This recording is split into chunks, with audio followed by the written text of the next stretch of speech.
And we can do this by almost, I think everyone's heard of the the saying of self-fulfilling prophecy, is that when you actually focus on something, so maybe it can be, one time you've had an experience speaking on stage and, it didn't go well and it was, extremely embarrassing for you. Actually, this is something that happened to me, right? I can use a personal example from this. When I did drama in like college. And as I was doing drama, the first time that I actually was on stage, in that moment, I literally froze. I couldn't say anything. I couldn't remember anything. I froze.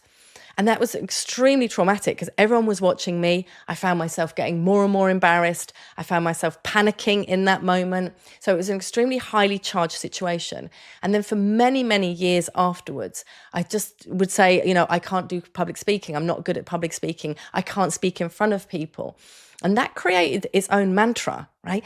That is whatever we tell ourselves over and over again, a thought becomes an attitude becomes a belief.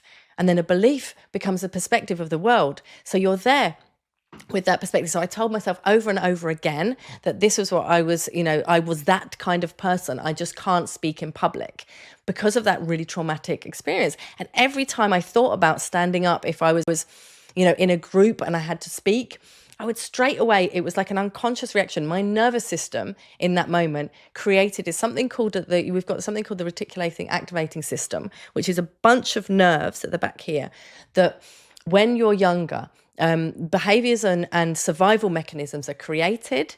And what happens is any flavor, any experience that reminds you of that traumatic event kicks in this automatic survival system. So we either freeze, we go into fight or flight, we go into fawning and fitting in. There are survival mechanisms. So in that moment, that was being triggered within me because it was like, okay, we've got to keep you alive. We've got to have a strategy for this. And my strategy was just not do it, right?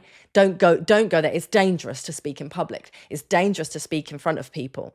Okay, so I just stopped doing it. And I remember the first time I did my first women's circle and I was at home, I had 5 of my best friends and I was literally sweating and my heart was pounding speaking in front of them. Though every time I did it, every time I pushed through that comfort zone into the unknown and I became more and more, I want to say comfortable and confident because my nervous system realized, I'm not going to die. I'm not under threat. I'm not in a situation where there is a tiger or there is a fire. I'm actually